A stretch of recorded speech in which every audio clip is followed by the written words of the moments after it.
Welcome to the party. I'm Sam Ekstrom with Locked On Sports Minnesota. On today's show, we analyze in depth the many angry faces of Aaron Rodgers. What's up? I'm Luke Braun of Locked On Vikings, and I was wrong, and I'm okay with it because the Vikings won. Hey, this is Arif Hasan with The Athletic, and we'll be evaluating the many faces on my shirt. Luke Inman, Superior Sports Talk, ready to get into the Vikings recap over the Packers, just like we all assumed they would cruise to victory. An hour of endless Vikings talk to come. It's the Minnesota Football Party. Locked On Sports Minnesota Podcasts. It's endless Minnesota Vikings talk with the diverse voices of your local experts. It's time for the Minnesota Football Party. It's your guys hanging out talking next-level Vikings football. So join in with The Athletic's Arif Hasan, Locked On Vikings Luke Braun, Superior Sports Talk's Luke Inman, and Vikings insider Sam Ekstrom, plus the biggest names in Minnesota football for the Minnesota Football Party. And it starts now.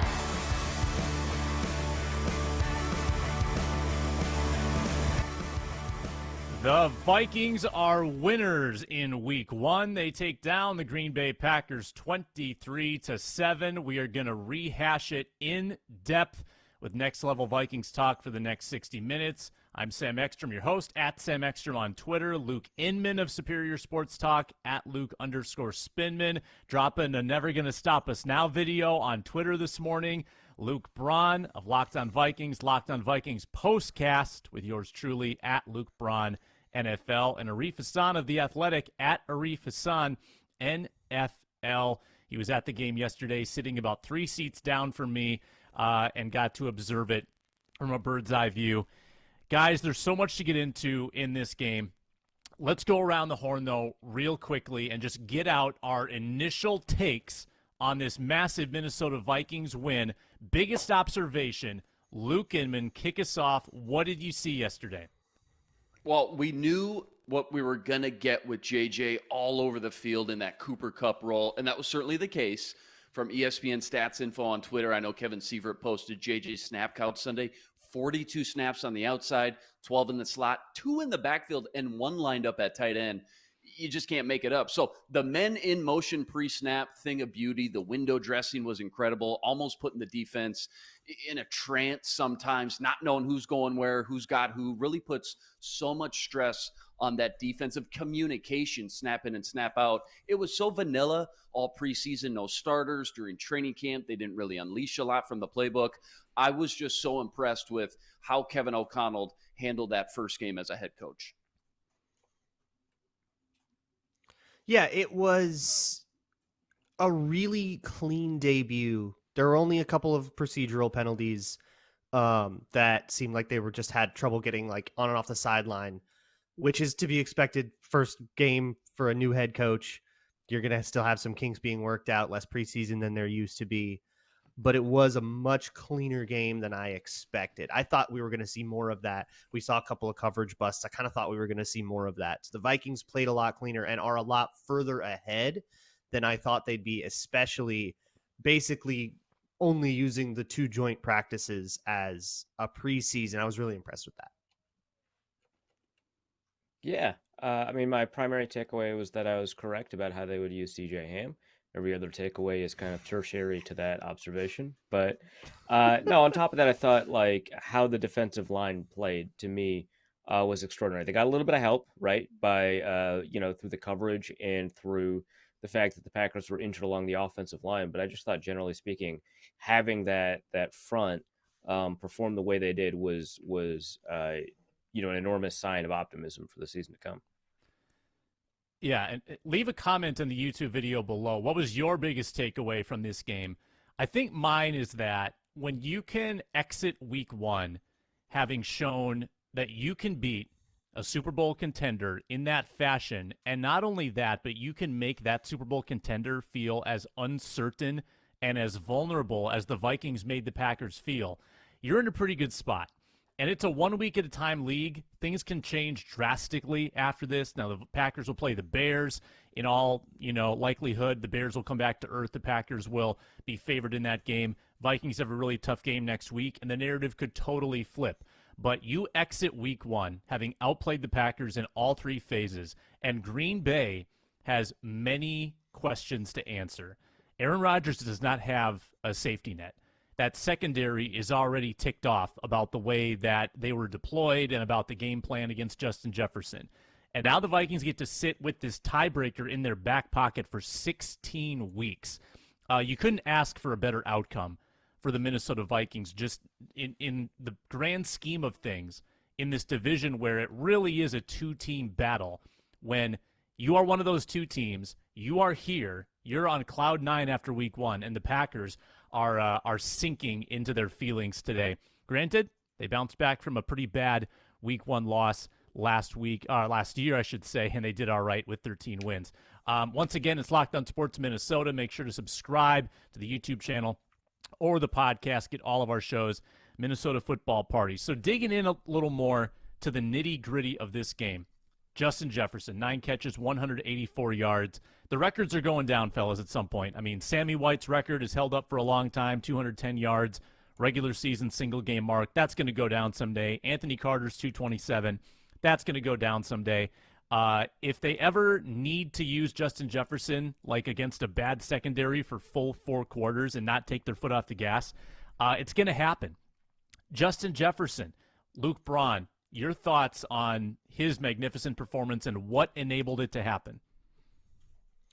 I think you have to give a ton of credit to O'Connell just straight up out coaching Joe Barry. And that's what the secondary is mad about in Green Bay. The way, and Justin Jefferson even said this in the locker room after the game, the way that they utilized motion and varied alignments was really hard for Green Bay to dictate the matchups the way that they wanted to.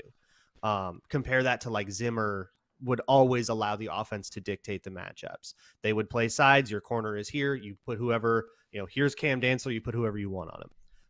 And the Packers played a more zone shell kind of defense, similar to what we have here now.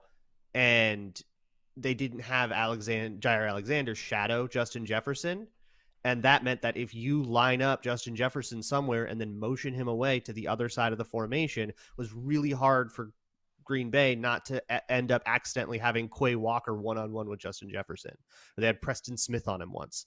That enabled him to really get open a lot. And then just his talent for finding holes in the zone on overs and searches, and then the chemistry that he has with Kirk Cousins, where Cousins knows where he's going and he knows where he's going, and they're on the exact same page about that, meant that Cousins could deliver some beautiful balls. The one over Darnell Savage I thought was really nice, really difficult catch, but it was good coverage.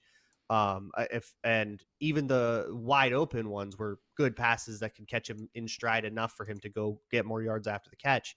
And the touchdown in the one case, everything was very easy for Justin Jefferson, be it because of his own skill or because the Vikings as a whole did a really good job of setting him up to just explode. Arif, before you talk, can we just pay off the tease and talk about the sweater? Yeah, Tell us sure. the Let's origin talk about story the of the sweater.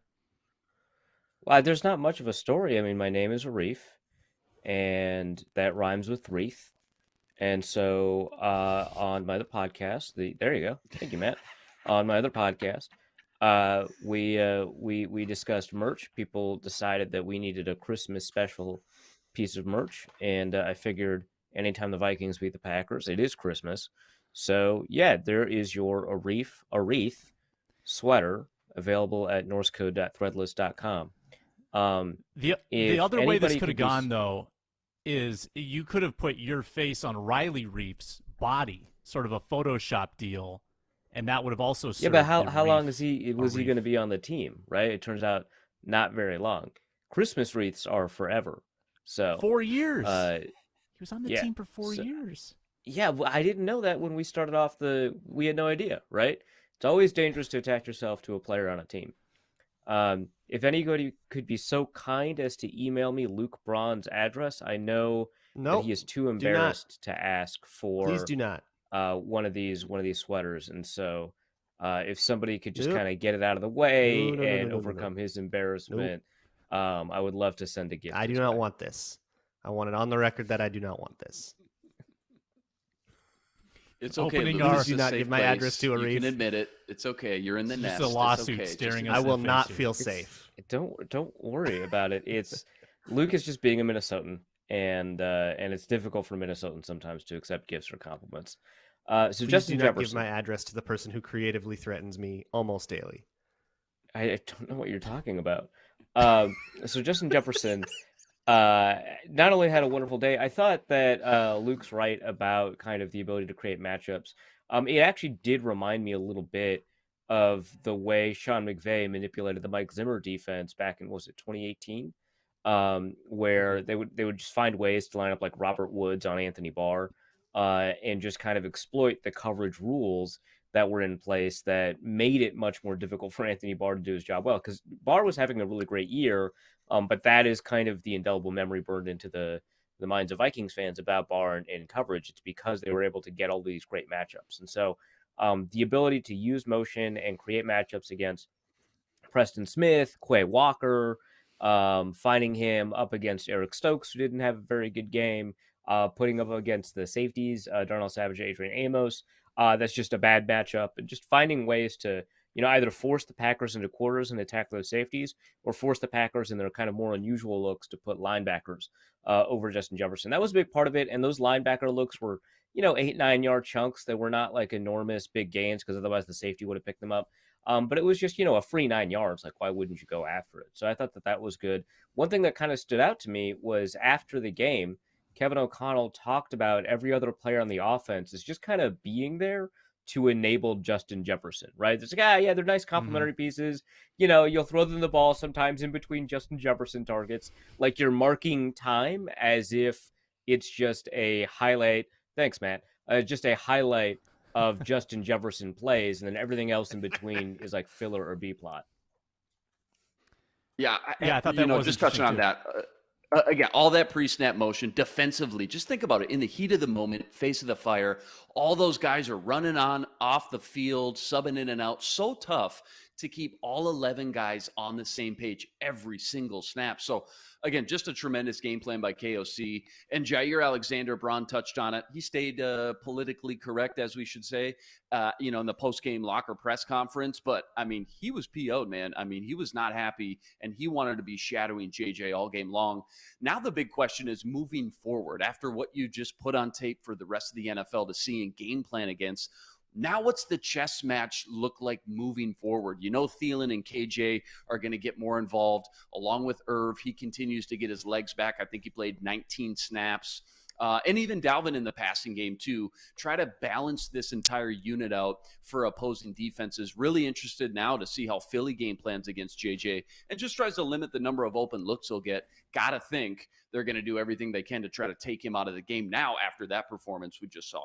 Want to remind people that betonline.net is your number one source for all pro and college football betting needs and sports info this season. It's not just pro and college football. It's MLB, MMA, boxing, golf, live betting and esports resources there as well. I was just peeking at the early line for Vikings-Eagles on Monday. It is Eagles favored by 2 with an over-under of 52. Expecting a shootout. That's going to be fun if that actually comes to fruition. So head to the website today or use your mobile device to learn more about the trends in action. Bet online, where the game starts. So you exit the game feeling pretty darn good about Jefferson and feeling pretty darn good about Kirk Cousins as well with what he was able to produce. And I think the question that I'm asking myself is, did Kirk actually shatter any narratives in this game? Like, is this Kirk any different than past Kirks?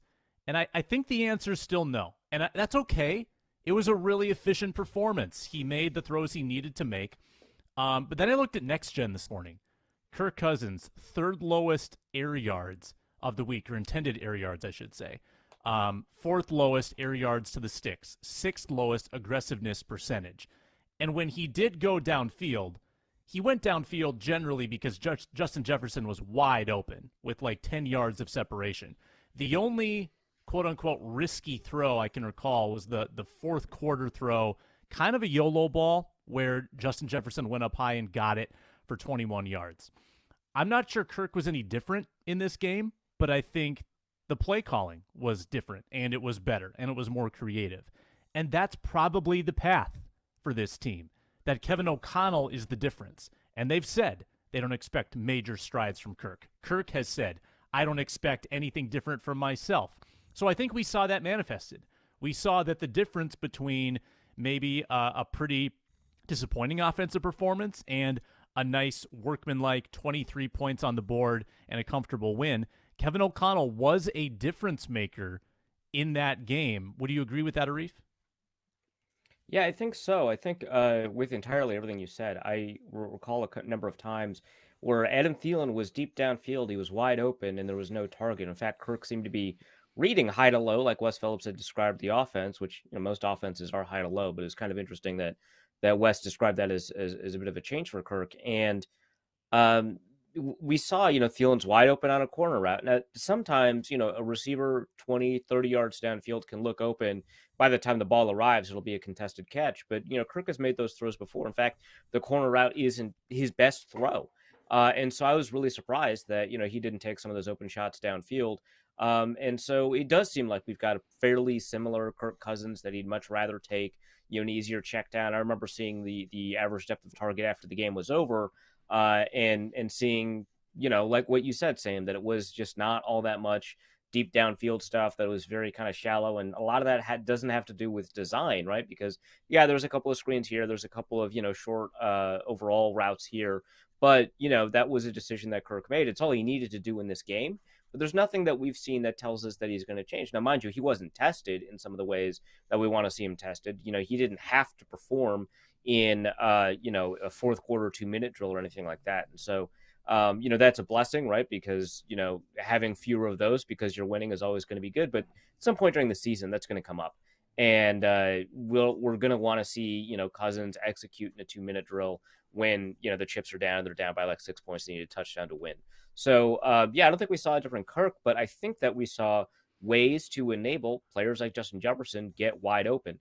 Dalvin Cook's always had trouble against the Packers, so I'm not going to read too much into Cook's performance here. But, wait, he has? He has? Well, the past 3 or 4 games, he's had 60 yards. He scored. This game was his highest in 4 games. Scored 4 touchdowns against them in 2020 to beat them. He had 100 and some 80 yards in 2019, but maybe recency, it's been a struggle. Yeah, it's probably just a recency thing. In 2021, he had 64 yards. Yeah, okay, fair enough. I feel like I kind of boxed you in there on something, and you're Arif Hasan. So usually I don't have that you got stand me on, but yeah, I got you, man. Nailed you. But yeah, I'm not going to read too much into his performance. 90 yards, something similar to 4 yards carry. It wasn't that big deal. I'm excited to see what Cook will do against different fronts going forward. I feel like Cousins is always so streaky. Mm-hmm. Go ahead. That's part of it too.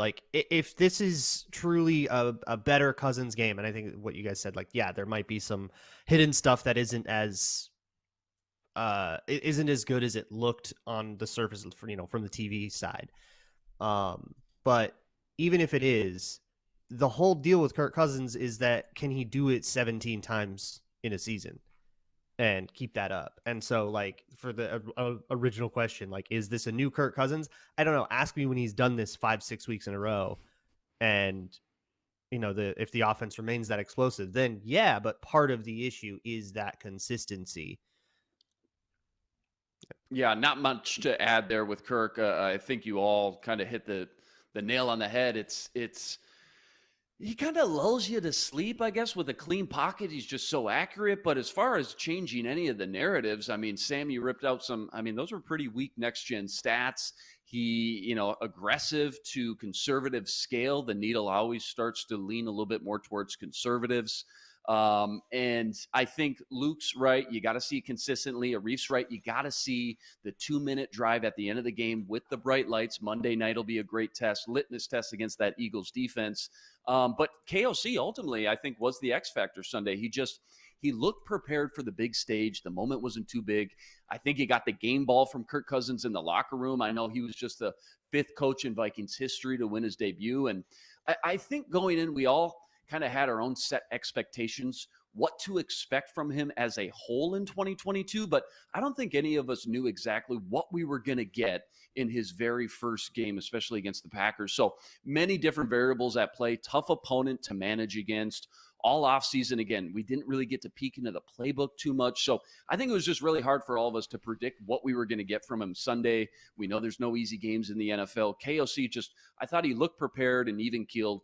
Comes out, opens the 2022 season with 2 passes to the tight end, Johnny Munt, just like we all predicted and assumed, right? Ben Ellefson was even in the action. CJ Ham, first down on the fullback screen. Just all in all, just as a whole, really impressed with how just diverse and balanced this offense was. 126 rushing yards, I think 7 first downs on the ground. Even with JJ stealing the show, the offense I just thought was very well balanced from KOC. Guest of honor, Dane Mizutani, joins us in about 5 minutes. And maybe we'll talk about the defense more so with Dane. I have one more offensive talker that I think is a little curious. The Irv Smith Jr. role. I think we expected Irv to play more. He played 19 snaps. Johnny Munt was your tight end 1. And I think there's every reason to believe that the Vikings held Irv Smith back for, I don't know, conditioning or maybe not getting enough reps. And if Kevin O'Connell had gone with that post-game and said, yep, we're just easing him in, nobody bats an eye. But I believe it was Will Raggets asked, why did Irv play as little as he did? Was it because he was being held back? And KOC basically said no. He said, no, we just had a lot of 21 and 11 personnel sets, which implies that Irv Smith is not tight end 1, which is bizarre to me, and that Johnny Munt is your tight end 1. And I don't think that's true. And maybe KOC just got a little flustered answering the question or just didn't think about his words very carefully or what was being asked. But I thought that was a weird response to a fairly cut and dried answer. Is there any concern level about Irv Smith, not only not playing very much, but not really doing much with the snaps he did play? Luke Braun. There's probably a little concern if it keeps up.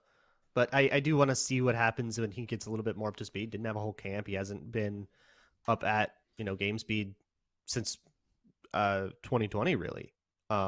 He's only been doing off-season programs, and it's been limited at that. So, that's a reasonable excuse. But, yeah, when I heard that, my ears perked up. Although, I don't know. You really think someone would go up on the podium and say lies? I'll actions speak louder than words, Yeah. So we'll see what happens. He also when he's said not to read into snap more counts. Up to speed.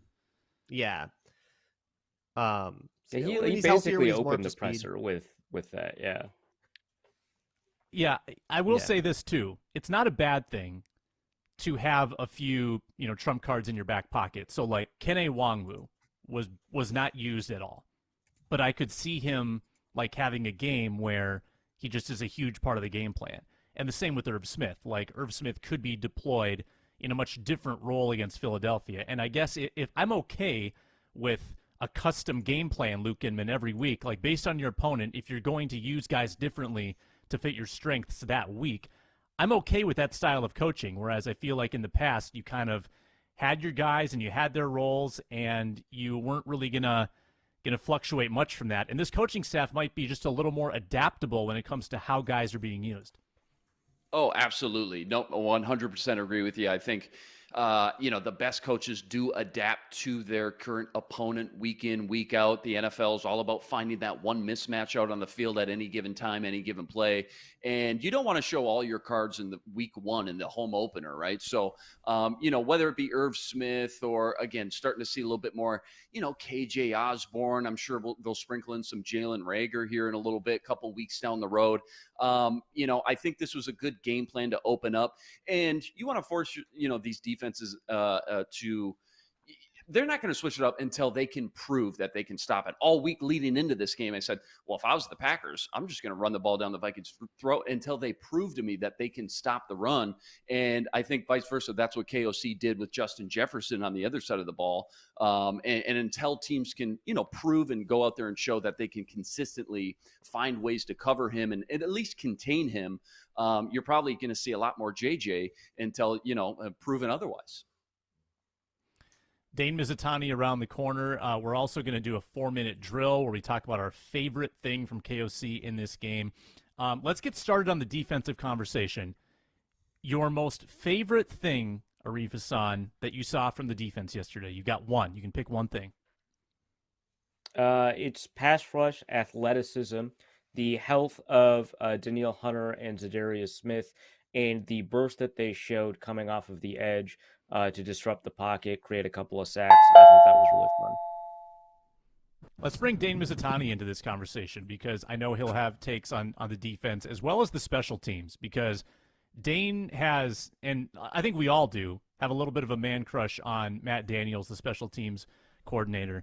Dane Mizutani joining us now. Dane, let me just give you the floor for a minute to talk about the special teams yesterday, because I know you were pretty fired up about our guy Matt Daniels, and I thought they were going to block a punt. They came so close.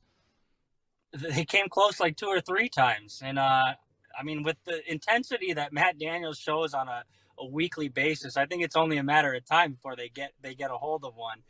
But as a whole, the unit was really good. I thought Ryan Wright had a really good first kind of cameo as the starting punter. And obviously we've talked a lot about Greg Joseph throughout training camp. His 56-yarder, ties a record, which my colleague Chris Thomason was very, very keen to recognize over and over again. But he's going to have a good year. I think you can tell. That unit as a whole looked pretty sharp yesterday. I was just going to get Dane's number one takeaway from the defense yesterday, kind of the favorite thing that stood out to you. I think I heard before I logged on Arif talk about the edge rushers, and it's got to be that. Like, I think 2 solid edge rushers can really put a Band-Aid on a lot of weaknesses for any defense, and you saw that. I don't know how much we learned about the run defense yesterday. I don't know how much we learned about the secondary yesterday, but I think we learned that the edge rushers are going to be good this year, assuming they stay healthy. And even if you just have those 2 guys with a couple of guys rotating in, I think that might be enough to take this defense from, frankly, really, really bad to, maybe above average. Hey, Dane, all offseason heading in, the talk of the town was KOC's offensive explosion. And on the other side of that coin, it was when you looked at all 22 starters, you knew the weakest point was the center position and how vital and pivotal that is for Kirk Cousins just to have that clean pocket to step up into. What did you think about the performance of the offensive line as a whole, and then specifically Bradbury and rookie Ed Ingram, who made his first debut start?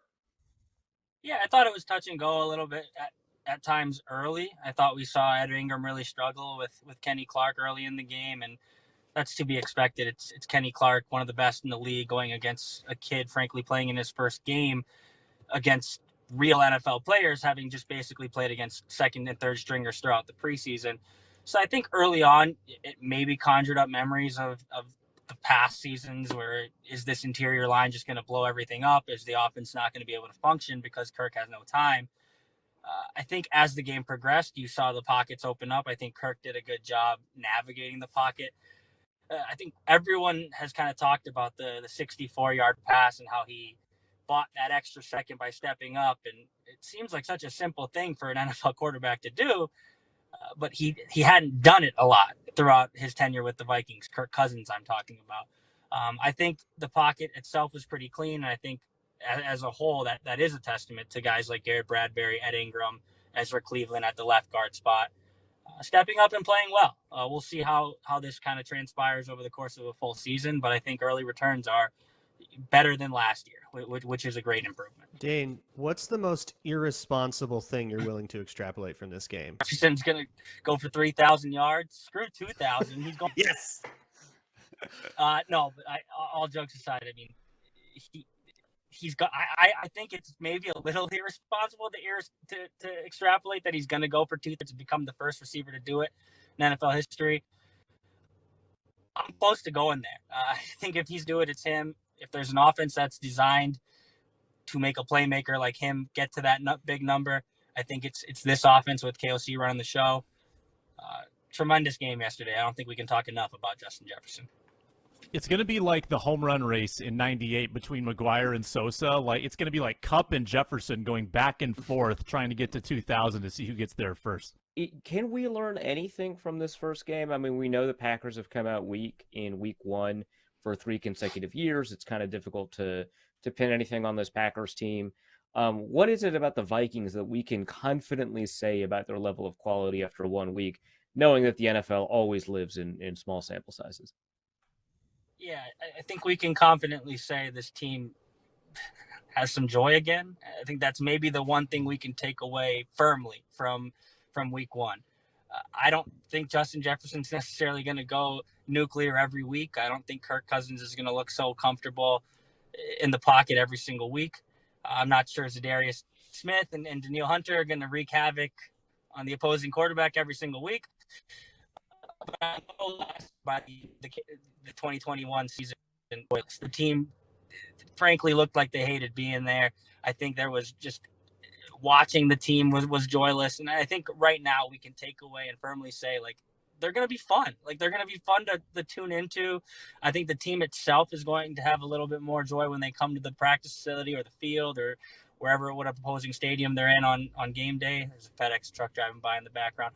And I just think overall, like, that might be enough. Like, is that enough to be a Super Bowl contender? I don't know. But if this team's fun to watch for 17 weeks, heck, that's something I think we'd all take. All right, let's nitpick a little bit. This has been way too positive for my tastes. I think we need to be realistic about some stuff we didn't like. So I'll start. I like that he went for it on 4th and 1. I didn't like that they didn't challenge the Thielen spot, because I think they could have had a first down there, and it seems like a big moment to, like, either, maybe not score at all to having a 1st and goal. I thought that was a little questionable, and I didn't like not going for it on 4th and 2 inside the 10. Those are my 2 nitpicks on this game. Dane, what about you? I was just going to steal your 4th and 2 because I think, like, everyone praised Kevin O'Connell for going for it on 4th and 1, and rightfully so. It was great action with motioning Justin Jefferson pre-snap and getting him open, a walk-in touchdown. But a lot of teams go for it on 4th and 1 right there in that position. I think going for it on 4th and 2, I texted my colleague Jace Frederick when they decided to kick that field goal. I said, Kevin O'Connell had a chance to make me fall in love right there, and he failed. 4th and 2, I think if he would have gone for it, it would have signaled, a complete jump to, like, a new era. Like, wow, like, this is, he's playing the percentages. He's also trusting his gut, going for it there. I am a fan of pretty much always going for it on 4th down, like when you're within the 40-yard line, in plus territory. So that was a disappointing thing there, but I get it. Like, it's your first game. You're trying to, like, manage the expectations, and that field goal put them up 10-0. But, we're on the same wavelength there, Sam. I would have loved to see a little more aggression as far as, when to go and when to stay on 4th down.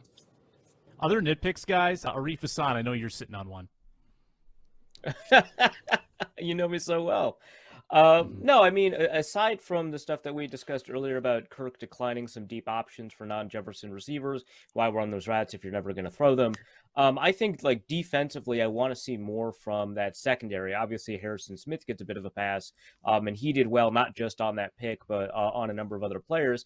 But I am a little bit worried about, what Patrick Peterson can do, what Cameron Dantzler can do. They weren't tested by a remarkably good receiving core, and what I was able to see, obviously Kevin O'Connell had, a lot of praise for the coverage because of how the coverage helped enable the pass rush. But, I think that it just so happened that the shells they were in were shells that these receivers were not, particularly capable of penetrating. And I think when you go up against good receivers, it's going to be much more difficult for Patrick Peterson, Cameron Dantzler, and in particular Chandon Sullivan. And I think that what we saw in the game showed us that there are some cracks in that armor. That secondary has a lot of questions, and they just happen to not have to answer them in this game. I thought that based off of, taking a look down on the field and watching the play out, I think you'll find this on the All-22, that there were a lot of opportunities that Rodgers just couldn't take advantage of. So I'm really worried about that secondary.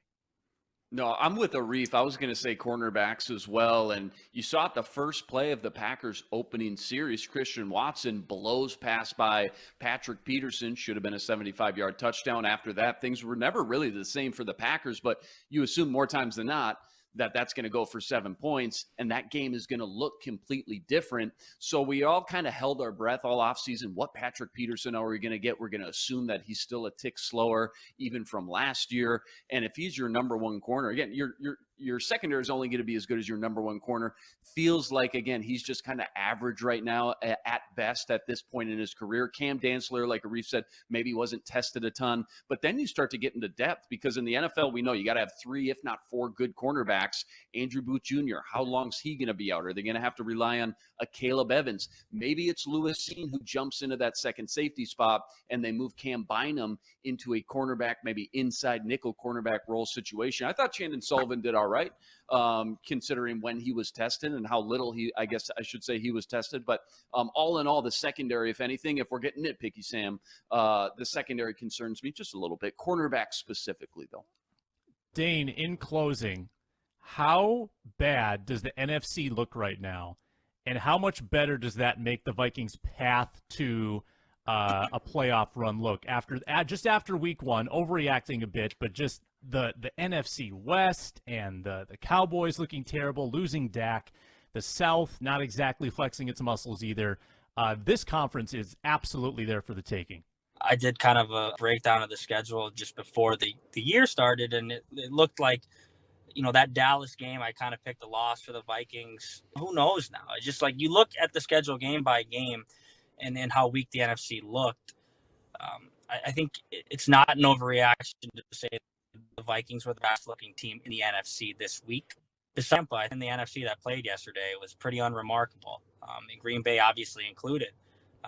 And if that's going to be the case all season, the NFC's wide open. Dane Mizutani, Pioneer Press, at Dane Mizutani on Twitter. And make sure you're subscribed as well to Locked On Sports Minnesota for the Ron Johnson Show, Superior Sports Talk, the Minnesota Football Party, and our postcasts after every single Twins, Vikings, Wolves, and Wild game with our team insiders. Subscribe on YouTube. Get all of our videos, like, and comment as well. Let us know what you think about yesterday's game. It's time for the 4-minute drill.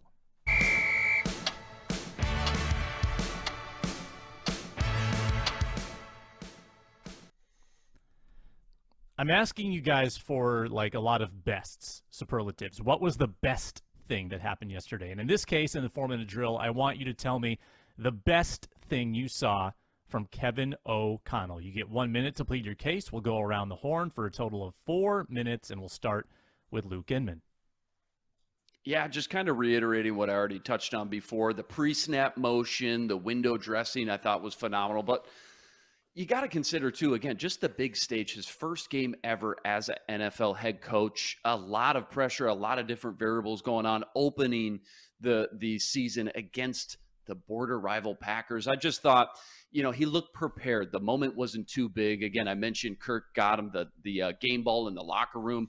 5th coach in Vikings history to win their opener in franchise history. And, again, we just didn't know what we were going to get. I think we kind of all had an idea heading into 2022.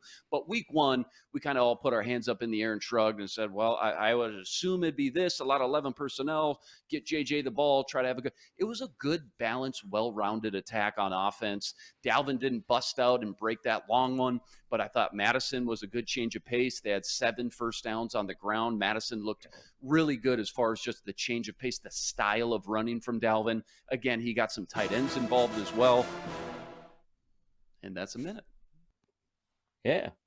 What I really liked, I think, was the flexibility, kind of touching actually on Luke's point about, not necessarily always coming out in 11 personnel, not looking like the 2021 Rams offense from a personnel standpoint, a play design standpoint, formation standpoint, willing to put in, a fullback, right? Willing to play in 21 personnel, willing to play in 11 personnel, willing to play in 12 personnel, willing to adapt that offense, not just to what the Vikings were doing, but to what the Packers had available to them. I think taking advantage of the fact that you've got, a deep roster in certain elements of your team that'll allow you to play matchups against other teams, knowing that another team might not be good to put out an extra linebacker or an extra defensive lineman and taking advantage of that, knowing that a team might not be good to put out a nickel corner and trying to take advantage of that. So to me, I think it was the flexibility he demonstrated by not just going 11 personnel every single snap, even though I personally would have loved to see more wide receivers on the field.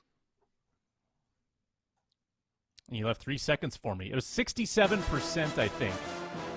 11 personnel percentage. A little bit below Rams level last year. Luke Braun. Yeah, kind of building off of Arif's. I think one of the best things he did in this game was not show every card.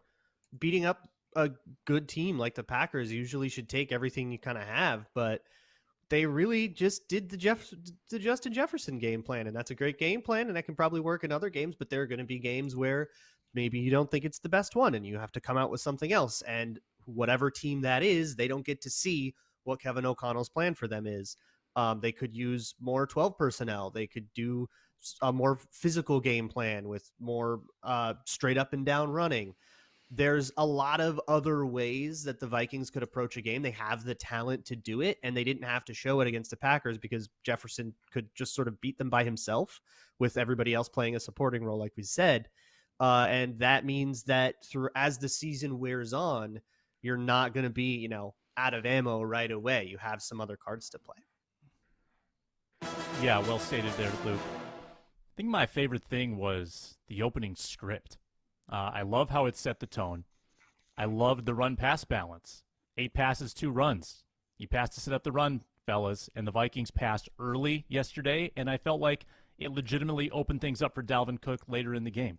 I like that they went to the most unassuming offensive weapon on that roster in Johnny Munt for 2 catches on that drive. They used some play action. They used some motion, including what I saw someone deem the gold rush concept on the 4th and 1 touchdown, where they had Thielen motion to the near side, and then he attracted some attention over there. They brought Jefferson behind him in motion at the snap. He makes the easy catch for the touchdown. I just thought it was a masterful display of play calling and poise and decision making. I love the opening script, 10 plays, touchdown, setting the tone for the season. Kevin O'Connell off and running. Plenty to like about what KOC did. And then Adam Thielen saying after the game, he's never been in an offense that was constantly attacking and attacking and attacking. Subtweet Clint Kubiak. Getting more and more into the weeds of this game, let's rank the 3 most impactful plays yesterday, the turning points, if you will.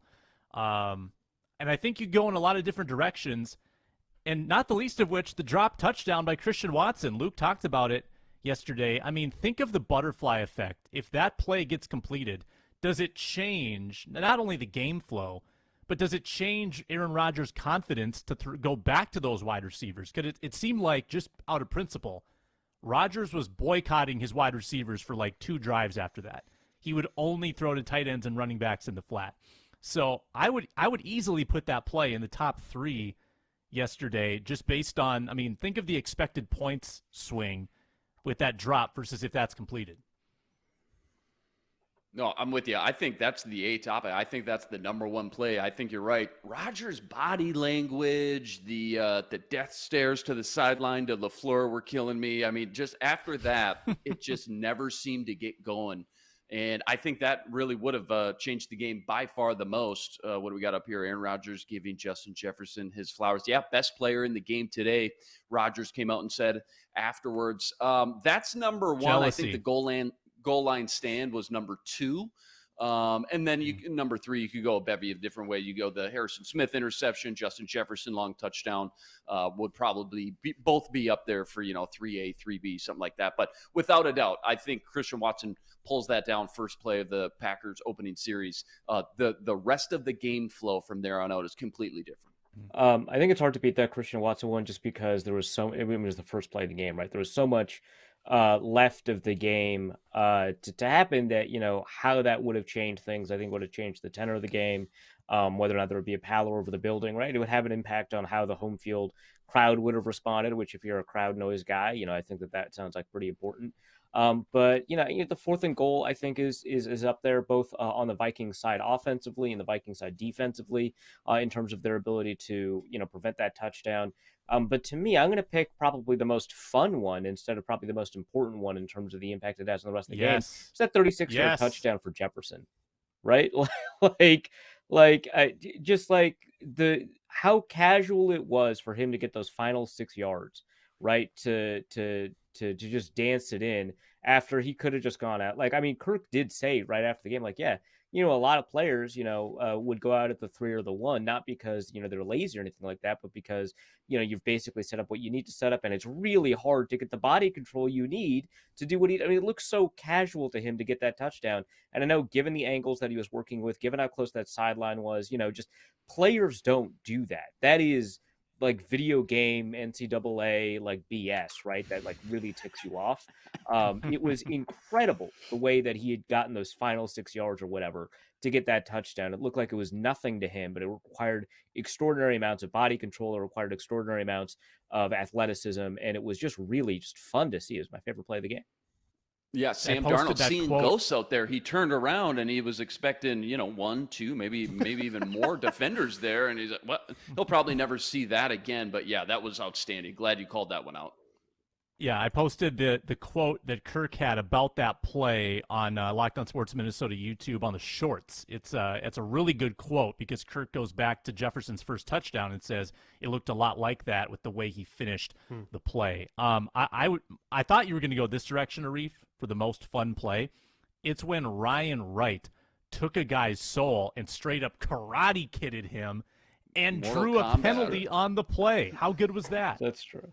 That was funny. That was, I mean, when you've got that much size to work with, why not? Drop kicked a guy. It's only punters can get away with it, and it's beautiful. You better find a safe house, Ryan, right? I mean, that is a foot that can kick the ball 60 yards, and he just, like, kicked a guy's, like, yeah. Anyway. Got a flag Luke on Braun. him.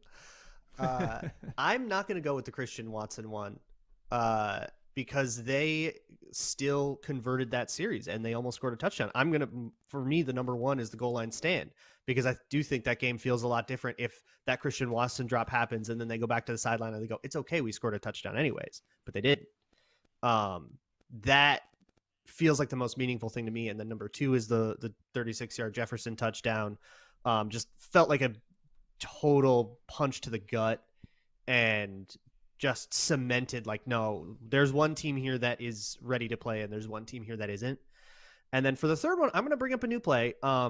If you remember a sequence, there was a coverage bust on 2nd and 19. I believe there was a big sack, and it was 2nd and 19. Miscommunication between Patrick Peterson and Chandon Sullivan. A big completion, I believe, to Romeo Doubs for a first down, immediately getting them out of that hole. Yeah, and it felt like, oh no, here it comes. The Aaron Rodgers comeback. We know he can do this. And then 4-yard completion, run for no gain. And then I'm going to go with the 3rd and 6 sack. I think it was the DJ Wanham sack, the cleanup sack, but that had just about everybody get involved with it in some way. Danielle Hunter got the initial pressure. Dalvin Tomlinson and Za'Darius Smith both choked off escape lanes, and then the escape actually came, but DJ Wanham was playing fast enough to chase down Aaron Rodgers at this age. That felt like the moment, okay, now they're punting. This could have been the collapse, and they pulled it back. That was huge to me. Yeah, that's a good one. The play before the goal line stand, you got A.J. Dillon kind of wrapped up, but you see the momentum, such a big dude falling forward. Harrison Smith comes from the other side of the field, the hustle to get there, and then the physicality to just stop him in his tracks right there. I mean, that's a touchdown-saving tackle right there. But, yeah, a lot of fun to see. Yeah, I guess you're right. After we call them all out, there was quite a few plays here to go through. That A.J. Dillon one, Za'Darius Smith had figured out it was going to be a screen and still couldn't do anything about it. Like, he clearly determined it was a screen, had already turned his body before the ball was thrown, tried to get to Dillon, couldn't get there in time. So to have Harrison Smith kind of follow up on that and stop Dillon in his tracks was huge. I know Jordan Hicks had a pretty big game, at least statistically, and he had the huge sack on Rodgers. But watching him try to change directions on that pass was painful, because he should have had him pinned against the sideline about the 5. And then, Dillon cuts it back, gets to the goal line, and Smith contorting his body on that tackle, Harrison Smith, I should say, just like bending Dillon into like, it like a bendy straw. It like made me cringe at like the way that he got twisted there. Turned out to be huge. Turned out to be enormous with the goal line stand after that. Hicks led the team in tackles, but was pretty unfortunate, I think, in coverage. I thought he was really good against the run. He had something like 5 stops in the run game or something crazy like that. But he was out of sorts. Stuff was, in coverage. Yep. And then the goal line stand, who was it? Was it Za'Darius who crashed down? But Phillips, who split that double team in the middle, kind of set the whole thing up. That was impressive as well. Well, it sounded like that was supposed to be a read option and that Rodgers was supposed to pull. Right. No. Yeah. And Rodgers said after the game. He would have walked in. Play call was a run. Rodgers said it was the right move. Rodgers said that I should have pulled, but it would have been me freelancing. So it wasn't a read option. I see. Okay. No. So it wasn't an option, but he just knew Za'Darius crashed down so hard that he should have pulled that. Got it. Yep. Rodgers was pretty honest about the game, about a lot of stuff, but including that play call is pretty interesting to see his acknowledgement of that. You want to hear my hot take one topic ago, talking about Jordan Hicks? Obviously, for sure. Brian Asamoah replaces him before the end of the season. I was going to say that too. I could see it. Wow. There was a big problem. Asamoah was a good pick, but Hicks was an issue. There was a big problem with him not being able to get to the flat fast enough. They just would get a play action fake. You take your 2 steps to the run fit, and then you got to get out to the flat, and Aaron Jones is just faster than you. And a lot of teams have a back that can do that, and a lot of teams just saw that and are going to attack the same way. I think the Vikings are going to have a problem in the flats this year.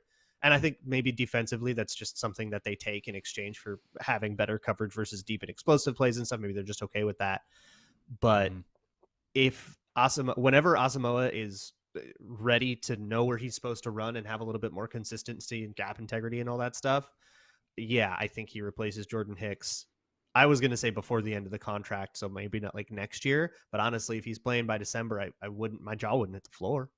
Yeah, no, it's tough to argue with that. I think when he was brought in and drafted, we all thought, okay, can Donatel kind of find a little wrinkle or sub package for him on nickel downs, passing downs?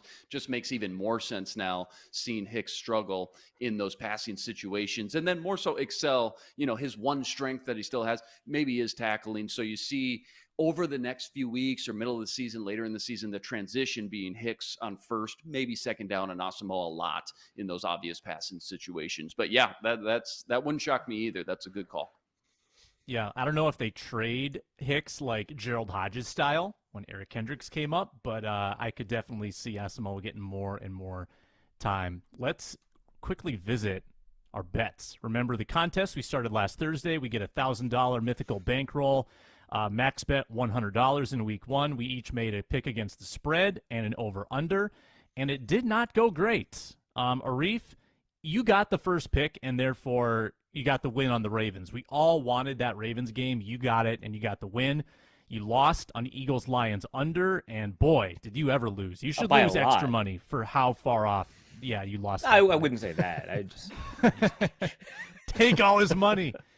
Luke Braun, 0-2.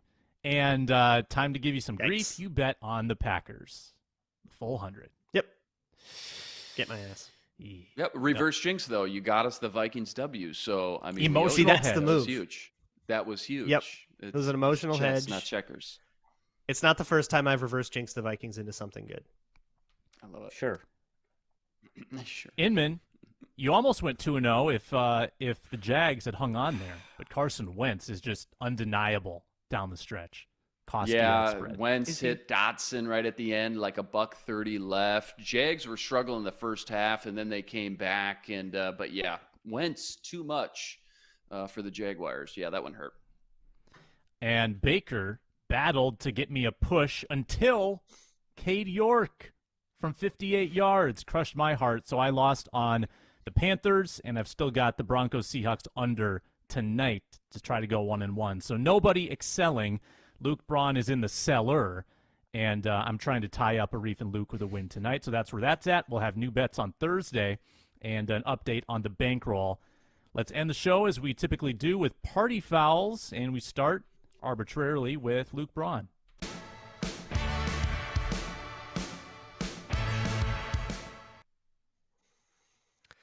My party foul is going to go to Chandon Sullivan, who I think busted multiple coverages in this game. And I am pretty sure that I'm right about that because I tweeted about it and I know he saw it and he did not quote tweet me to tell me that I am wrong.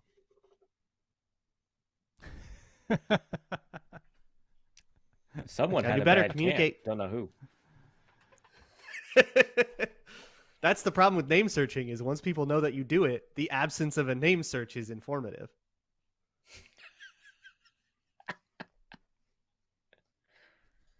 Party foul. I'm going to go with Luke? the half the NFL not being able to close out games. There was about 5 noon games that came down to the wire, including Houston and Indy. Neither of them could finish out that game. They ended in a tie to start their season. Evan McPherson had 2 chances to win and beat the Steelers at home. Steelers end up winning that one. And then there's a couple other games in there as well that just teams could not close other teams out. Jaguars, of course, you already mentioned that I lost my first bet on. Got to close out games, guys. Who does that remind you of? Mine is related to what Luke said. It's just special teams, not just across the league, but also extending into college. We know that college kickers can't do anything, but we saw a bad Wisconsin miss. We saw some bad Baylor BYU misses. But here are the teams that also missed kicks across the NFL. So we saw missed kicks from the New York Jets, from the LA Chargers, the Cincinnati Bengals. We saw missed kicks from the Tennessee Titans. We saw missed kicks from the New Orleans Saints. We saw missed kicks from the Indianapolis Colts, the Jacksonville Jaguars, the Tampa Bay Buccaneers, the Atlanta Falcons. Now, I said teams and not kickers because I think the reason Evan McPherson missed those kicks was because of an injury to their long snapper. They had to play their third string tight end as the long snapper, and that resulted in disaster. 2 missed kicks for the ever reliable Evan McPherson. So I don't want to put too much blame on the kickers when we don't always know what the kicking process was, but this was an unusually bad day for kickers, something that will be reflected in the various Norse Code leagues as we log kicker misses pretty extensively for our fantasy leagues, which I think Luke Braun knows intimately, right? Did that go very poorly for you specifically? Unfortunately. Yeah. Oh, did I forget to mention the Chicago Bears? A lot of missed kicks there. Doink. I didn't follow in full the Justin Reed saga, but it looks like he went 1 of 2 on extra points for the Chiefs and had an awesome kickoff, like an 80-yard kickoff as a backup for Harrison Butker. That's not a party foul. Good for him for making an extra point in an NFL game. Okay, my party foul is injuries. Hate them. And 2 plays into Andrew Booth's special teams career, he suffers one. Hamstring, I believe, was the injury, and that's not a good injury to have. Type that could linger. And the knock on Andrew Booth Jr. or the red flag is, kind of chronic injury issues. So you're already down to now Caleb Evans as, that next in line off the bench. You lose Booth, and apparently Evans is above Boyd in the pecking order. So your cornerback 4 is now a 4th-round rookie.